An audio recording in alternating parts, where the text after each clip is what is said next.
Welcome to the Spin Wiz Comic Show. Whoa. From Raleigh, North Carolina. Join us for exclusive interviews with the publishers bringing you the newest titles in indie comics, webcomics, movies, and more. No way. And now, here's your host, Jeff Palumbo. Ladies and gentlemen, welcome to the show. Thank you so much. I know what you're thinking. Jeff, I have missed your balding head and your wonderful face for weeks now. And the answer is, I've actually been here. It's just that we had some streaming issues and I recorded stuff and it's going on YouTube. And so, but you're right. You're right. My apologies. Your Wednesdays and Sunday nights are not complete without a little bit of my shine and mug. And I understand that and I appreciate it. But you don't usually come to see me. You come to see my guests. And the reason we continue to do this is because we have amazing independent guests at least once a week, if not twice a week. And we have another one here for you tonight. I'm going to bring him in just a second. Let me tell you a little bit of story about this gentleman. So we met probably about a year and a half ago. I'll ask him when he come in, but I think it's about a year and a half ago. And he's like, I have one title. And I'm like, that's awesome. And it was really, really good. And we'll pitch it. Don't worry. You need to hold on to your pants. I will put all these links in there. You'll get to see them. And if you're on YouTube, just scroll below if you really don't want to watch the interview and you just want to start reading content. But so I'm like, he's like, I got a title. And I'm like, we put it up. We're great. He's like, Jeff, can you add 2 more? I'm like, yeah, come on in. Now remember, this is over a span of like just very few months. And then all of a sudden, hey, Jeff, I got another one. I'm like, all right. And then months later, hey, Jeff, I have 3 more. I'm like, where the hell are you getting all these? And they're all good. We had Jorge on about 2.5 weeks ago, and he has one of the titles. So the gentleman I'm talking about is the owner of SnowyWorks. I'm going to bring him in here. Ladies and gentlemen, a warm welcome to Drew Lenhart. How are you, man? I'm good. Thanks for having me on, Jeff. Heck yeah. So I briefly told everybody that you are just an animal that goes from 1 title to 9 within what feels like, to me, it felt like less than a year. Is that true? Yeah, it's really more of a span of a year. A lot of those books, when I first approached you, were already completed. So,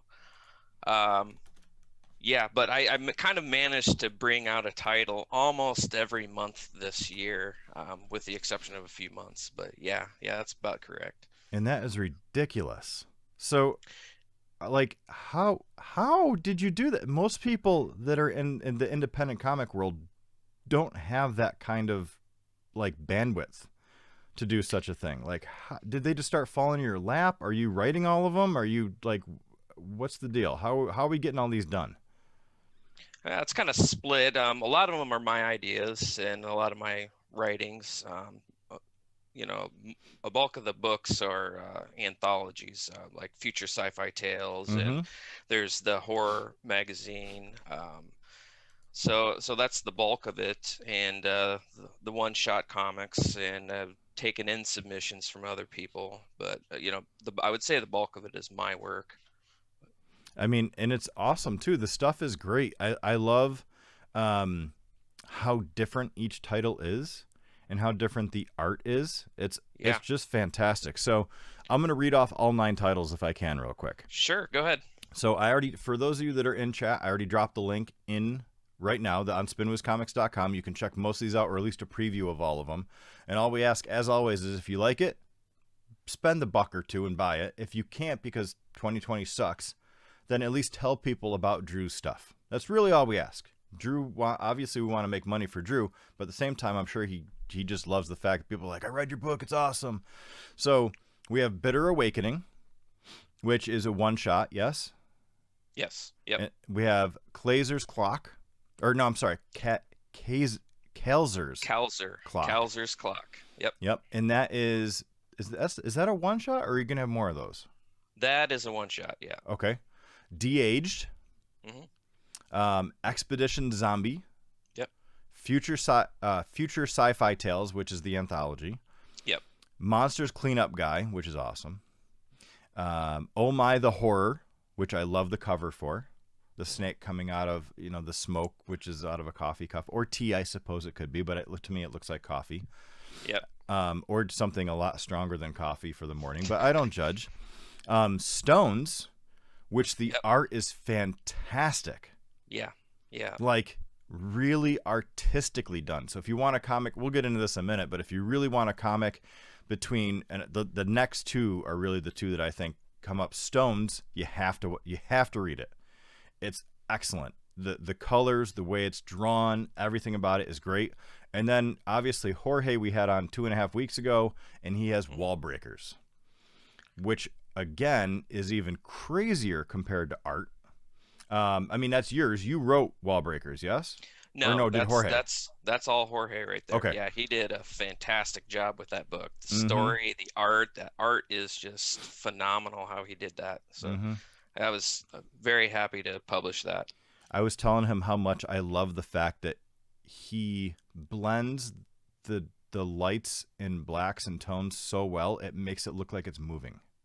Yeah, yeah. I think he said that I did like a brush on most of those. I can't remember what he said, Mm-hmm. but yeah, it really just turned out, it just pops off the page there. Yeah, he does great. So those are the titles. They're all there. I'm going to drop some other links in here too. So how did you come up? Well, you know what? Before we get that, because I think that's a longer discussion, I'm also going to drop this piece called Tales from the Dispatch. That is it in partnership with Indie Comics Dispatch? Or how's that working out? Yeah, we're teaming up for the new anthology. We're basically just looking for any kind of new original stories from up and coming creators, and we're looking for about 5 stories, any genre, black and white or color. I think you're going to drop the link here, but that's what we're looking to get cleaned up and finished here in February, March. So good. Yeah, it ends February 20th, I believe, and I think there's talk if we're getting like a big batch of submissions, we may break that off into a second issue. I'm not sure. It depends on how many we get. So we'll play it by ear there. Nothing like having so much content that you have to create another book. Yeah. If we that's kind of the thought is, we're just looking for 5, and if we get 30, I mean, it kind of feels like we should we should break that off into a second one. Yeah. Well, especially if a lot of that content is done. I mean, creating these anthologies, which is what you seem to be good at anyway, and you have the background in. I mean, what's the downside to doing that? Or is there? I mean, that's more of a, hey, I want to try an anthology. Like, is there a downside to anthologies? No. I just think they're a great way for new creators to get their foot in the door and get something started and learn the craft. I think I've always loved anthologies, and I think this is a way to get started for a lot of people. Yeah, I think it's going to be great. So that link is in there. Again, if you're on Facebook Live, obviously, hello, and it's right there. Just click on it. If you're watching on YouTube, just scroll below Drew and I, and it's right there. Remember, February 20th, you said, is end of submissions? Yep. Okay. Correct. So check that out. And then I'm going to drop in the Kickstarter that is going right now. There's 6 days left to go. You already broke the goal. Yeah, we broke that a couple weeks ago. It's just a small little campaign, just featuring 3 of the one-shots you listed off there a little bit ago: Kalzer's Clock, Monsters Cleanup Guy, and De-Aged. So that's awesome. How do you like Kickstarter? I'd like it. It's been a different experience. It's also a little nerve-wracking because when you first started, you're so worried that you're not gonna get your goal and have this epic failure. But once you kind of get over that, it's kind of just smooth sailing to the end. But it's interesting. It's kind of like a different community of people there. I think it's a great way to sell comics. Yeah, I think I like it as almost like a marketing medium. Because there's so many people on it. Now, granted, Kickstarter has grown so much. So when I launched my Kickstarter like 8 years ago, it failed miserably. But then and now are 2 totally different things. Now people actually go to Kickstarter looking for new content. Like, that's where they're introduced to content. Yeah. I think I was a little bit ago. I mean, Kickstarter does something like $20 million just this last year, just in comics, selling comics. $20 million. That's I mean, that's insane. nuts. Jeez, that's insane. But like, I'm not on the Kickstarter to make money. I want to get my books out there, and if this is a good way for me to print up and send off a bunch of my books, I think this is such a great idea. Heck yeah, I love it. So make sure you go check that out. Again, we'll have more. So I also have here just the SnowyWorks site. I'm going to drop this in because you obviously have a lot of news announcements. There are other platforms you can get it on as well. And the reason I say that is because while they are not necessarily my platform, Drew and I were talking about this before, the whole goal for most of us, and I won't say yes, I have a comic, but that's a whole nother story.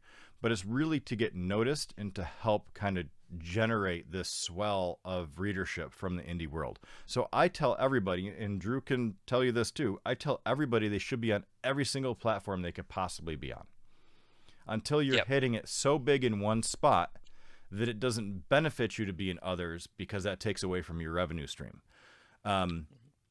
So if you are a fan of Comixology, grab it there. If you're a fan of Drive-Thru, grab it there. If you're a fan of Comics House, drive it there, or grab it there. And then Global Comics, grab it there. Like, there's all sorts of places. If you're already interested or already are affiliated with one of those sites because you like it, because you have their app or whatever, grab it. If you're like, wow, I've never heard of these guys before, then go to Spinwiz, because I'm awesome, and you should. And it's my show, so I have to plug my stuff. But let me drop that in there because Drew has lots of announcements. And I have to say that you're pretty up to date on a lot of your announcements. Like, some sites you see are like an announcement, it's back from like 2017. You're pretty consistent, like every 2 to 3 weeks, if not, well, some of these are even every other week. I got to give you credit. You're really all over it. Thanks. I try to keep everyone up to date. With social media, the website, I think it's important. Yeah, you kind of have to be everywhere at one time. And you know just as well as I do that if you aren't talking, people forget about you almost immediately, because there's so many pieces of content out there. There's so much stuff to do. Let me close that. So yeah, I mean, I give you credit for growing so much, but let's hop back into why. Where did SnowyWorks come from? Like, it's like a Spinwiz name, right? You're like, what the heck? What does it mean? And then where did it, like, have you always been into comics and you just wanted to do your own, or how did that what's the history behind all of you in that? Well, it really kind of started maybe 4 or 5 years ago, and I was trying to get my first script written, and it was actually de-aged, and I struggled for the longest time on that, and I actually set it aside and actually started the Future Sci-Fi Tales anthology, where I just had my own short stories in there. As far as how I came up with SnowyWorks, it was actually a name that I had saved for like an app business I was going to do at some point. So it was kind of a universal name where I thought, I could do comics, I could do games, or some other kind of business, and it'd just be this neutral kind of name, so it could do whatever I wanted with it. But I kind of ended up just using it for the comic business. And then how long ago was that? Like, how long have you been kind of gearing up? Because obviously, again, to mention something you said before, when you and I met, you were already 4 issues deep of sci-fi. Right. I think the first one I released in early 2018, I want to say, and followed up with the second issue. I don't think I did too much last year. Maybe 1 issue, and then it just boomed this year. It just kind of started hitting it hard. Seriously? Yeah. I mean, I would say that was a lot in 1 year. Yeah, but a lot of that was started, late 2019 time frame, and it just, I just started lining up all these projects and just started sticking with it, and just tried to release once a month. Yeah, and are you a writer by trade? Is that your thing, or you just enjoy telling stories like me? No, I just like telling stories. That's not my day job or anything. Yeah, I mean, most people you find like us are, married with kids. Hmm. We have a full-time job, and then again, as you and I spoke about before, at 10 o'clock we put the kids to bed, we say goodnight to our wife, and then it's job part 2. It's like Batman, Yep. but not as cool. Yeah. Or at least not as dangerous. I'd say just as cool, just not as dangerous. Yeah. Except for me, except for 10 o'clock, I'm usually in bed and I'm up at 4 o'clock in the morning, and Yeah. that's my creative time is 4 a.m. to 6 o'clock in the Yep. morning. And then 7 o'clock, the Yeah. kids are up, and you're getting them all Yeah. their breakfast. And are your kids doing virtual school, or they get to go? Now they get to go. Oh, okay. In North Carolina, they don't. They just shut everything down again. Oh, really? No, Mhm. no, we haven't had any problems, knock on wood, so they've been in school this entire time. Yeah, well, I won't get into that. I want to be Debbie Downer on the show, but yeah, that's a whole nother thing for 2020. But well, listen, do Right. we have more coming in 2021? Is there more you want to talk about besides obviously the Indie Comic Dispatch? Do you want to talk about anything? What I don't want to do is steal your thunder because you don't want to announce it yet, or you have some stuff up in the air. Is there anything juicy you want to share with people while you're still here, or you'd be like, you know what? Just gonna come on again in March and drop a nice bomb on everybody, and it'll be amazing. Yeah, I'll tell you a couple projects. Well, you Sweet. you mentioned Stones. Yep. That was actually the first of two. We got to actually. The artist's name is Alberto Pessoa. We're working on the second part of that, and it kind of concludes that whole narrative of what happens in that first book.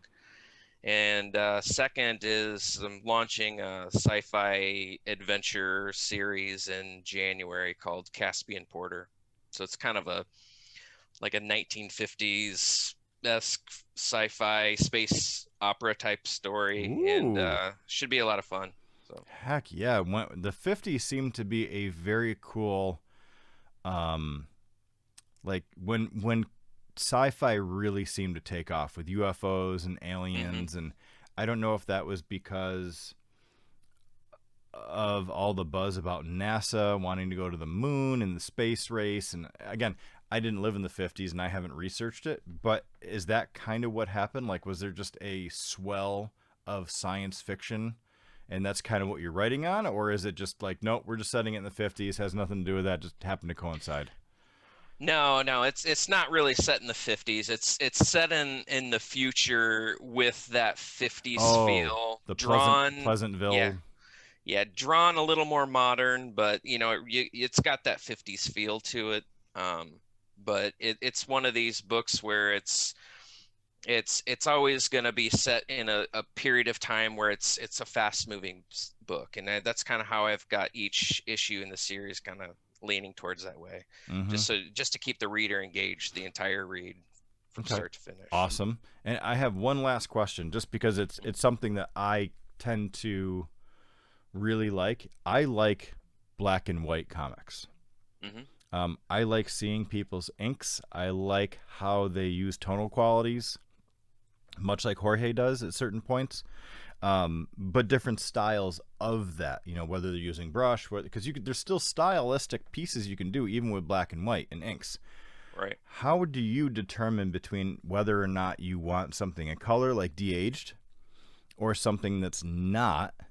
And obviously picking up something like Wall Breakers, or I think the monster one. Let Mm. me see. I think that's black and white too, isn't it? Yep, it is. Yep. The monsters cleanup guy. So Hmm. that's how do you choose if you want it in black and white or color? Well, that's a really easy answer, and it's whether I can afford at that time to get a colorist. All right, that is a good answer. I mean, But it's some of these books, after I kind of like work with the artists for so long, usually they start off, anticipating this is going to be for color. And and I usually just know like right away when I see the artist's work if it's going to work or not. And if it is, I'll have them start blacking things out a little heavier.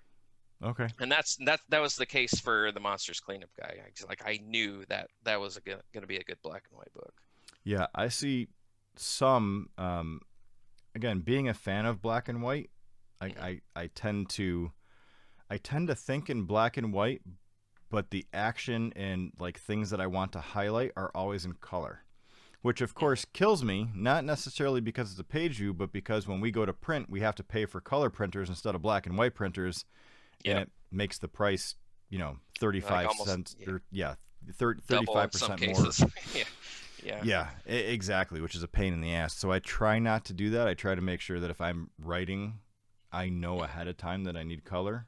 Right. Or I want it to be black and white. Or if I'm going to splash, I have to understand that I'm just paying those rates. Right. But I didn't know if it was strategic as much as it was just, a lot of guys like you and I were just like, so what do we have money for right now? Yeah, I know, right? And can I ask you a question? You can ask me whatever you want, man. Hell yeah. So are you putting out books? Because I thought I saw on your Instagram feed you had a book in a slab, and I thought I saw your name on it. So I'm wondering, are you a creator or writer yourself, or are you putting books out on your own platform? So I wrote Chimera #1 8 years ago. And again, my background is in marketing and strategy and innovation and stuff like that. And I had about 3,000 people read it, which was great. Yeah, that's a great number. For an indie, it's unheard of. I mean, not now. Right now, I've heard that number break a lot of times. But again, 8 years ago, when I wasn't going to cons and it just was word of mouth, it did great. But I was literally giving it out free for anybody that wanted it, from market penetration and stuff like that. And then I got to Kickstarter and it failed, and I'm like, well, I'm out of money because I had a child on the way. No, I had just had my son. Or my wife had my son. I had nothing to do with it. I stood there and held her hand. But when it failed, I'm like, well, if I'm a marketing professional and I'm having trouble penetrating the market, other people have to as well. And it turns out that a lot of people just needed help to kind of sift through the vapor and the stuff that is floating to the top, because there was great stuff everywhere. It's just that there was so much stuff, and plus on top of or underneath a just ton of Marvel and DC for people that were in the spotlight, and then there was a bunch of crap, and then there was these really good gems like stuff that you have that I wanted people to see. And so I dumped creating content, and I put all the money into building this site that you see today. Wow, cool. Yep, sold all my stock, sold all my comic books, sold all my magic cards, everything I could get rid of. And to finance the site. To finance this, yep. And I'm still paying for it, of course. But as you and I talked about, under NDA before the show started, I think the days of me having to pay out every month in the company, because it takes time for a company just to start. We've only been around for about a year, a little over a year. We think that's going to change radically in March. So good.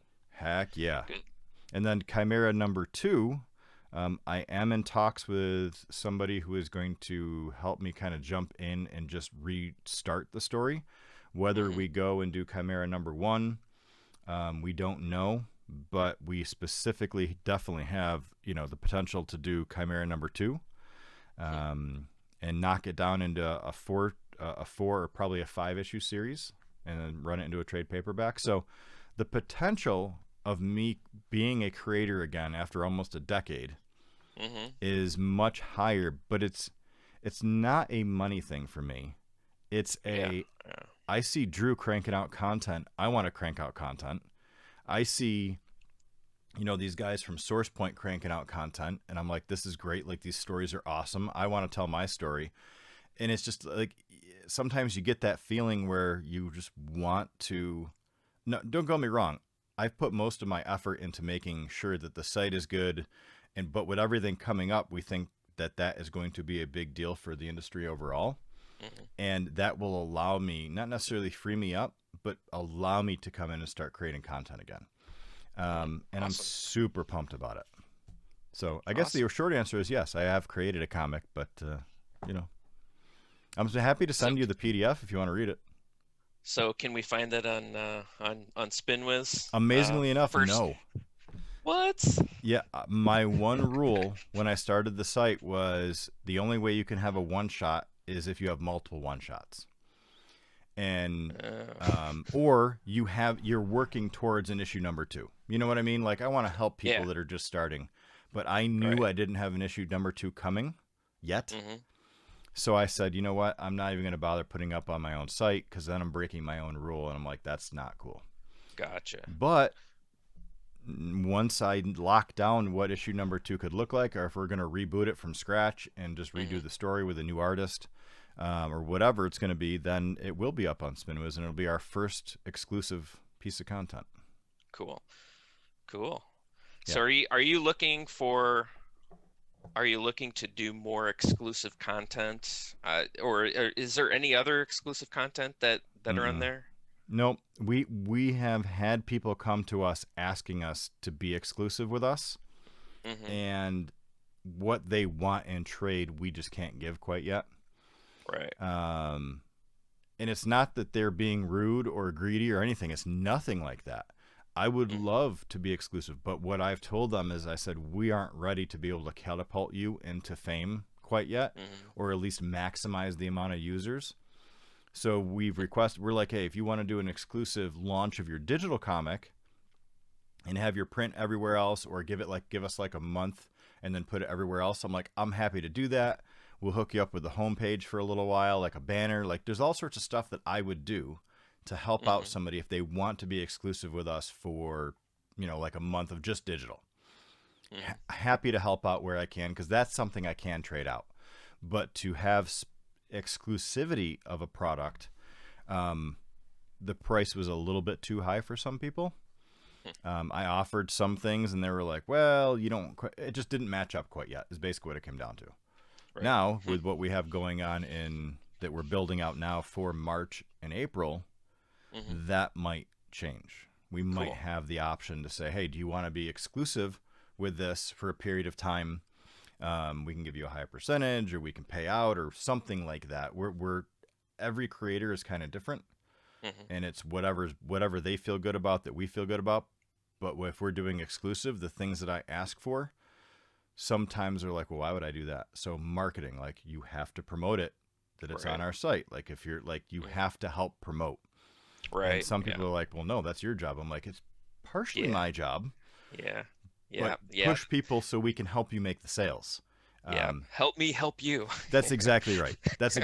So when we get, when we have the fact of PDF, digital download, when we have ebooks, when we have print, and we kind of have the full list of things that we can be bringing out to help a publisher capitalize on their content, then I think you're going to see us kind of getting into, okay, who does want to come on board and do a lot of cool stuff with me specifically. And, so, and I'll be sending that email out. Be like, Drew, so what do you got going on? What's coming over here? And then we can go. Well, Jeff, I got about 12 comics coming next year. I figured you might. Take your pick. I figured you might. So listen, man, anything else you want to get off your chest while we're here? Any other questions, comments, concerns? I mean, this was awesome. This is good. I kept you for a little longer. I apologize. We said 15 to 20, and I had you for almost 30. So, I mean, anything else before we say goodnight? No, I think we got it about covered. Got to Kickstarter, got 6 more days. The big thing I wanted to get off my back here is Indie Comics Dispatch, the new anthology. Yep. So I'm really hoping for a high turnout on that piece. February 20th. Make sure everything's up. Yep. And then obviously SnowyWorks.com for all news updates. And if you want to read a lot of the stuff he has right now, or at least check out the promotional versions of them, go to spinwizcomics.com/site/publisher/SnowyWorks, and it's right there. Don't worry, you don't have to remember that. You don't have to write it down. Just go below. It's either in chat or it's below. I mean, come on now. This is the digital age. Nobody's going to remember that anyway. It's too damn long. So listen, man, awesome getting to know you. I mean, I know that we've known each other for quite some time over email, but great to put a name to the face, to the voice. Just fantastic. Thank you for spending some time with me on a Wednesday night. I know it's difficult that you work full time and have your family, so thank them for me as well for lending you to me for just a little while. And I wish you the best of luck. Can't wait to see more of the stuff you have coming out. And as always, you know where to find me if you need me. Great. Thank you so much for having me on here. It's been a blast. Thank Yeah, you so man, much. for sure. So stay on the line with me just one second. Let me Okay. say goodbye to everybody, and I'll be right back to you. Okay. Ladies and gentlemen, was I not right? The dude is cranking out content like crazy. You got to go check it out. Again, go read it. If you like it, buy it. If you can't buy it because 2020 is a succubus of life right now for most people, but at least tell your friends about it. Remember, it's almost 2021. We're literally weeks away, and then everything's going to change. It's going to go from, COVID and everything to everybody hugging and high fives and rainbows. January 1st, maybe 2nd. There might be a little bit of delay. So anyway, it was great to have Drew here again. We had never met in person. Such a cool dude. Really taking what he does, the art mediums that he uses are fantastic. The artists he uses are fantastic. I would say that every comic you read has a line of what it feels like. You can tell what Drew wrote because I think he has a style and it's a good one to an extent, but not so much that you can turn the page and know that it's Drew. You have to really start reading it and know what he's about, but the content is great. The anthologies are awesome. I'm a huge sci-fi nut, so I like them already. And I can't wait to see his new stuff, and I hope you can't either. So go check it out. Thank you all for being here. I think we're taking a little bit of break through the new year, so this is going to be the last one for a while, unless somebody calls me up and they're like, for the love of God, I got to be on your show. And I'm like, I don't have one. They're like, please make one. And I'm like, okay, because I own the company and I can. But thank you all for being here. If I'm not on again and you're watching this around the Christmas or Hanukkah or whatever time frame, whatever it is that you choose to celebrate, I hope you have an amazing holiday. Happy New Year. We'll be back soon with even more stuff, and we'll talk to y'all soon. Have a great one. Bye-bye.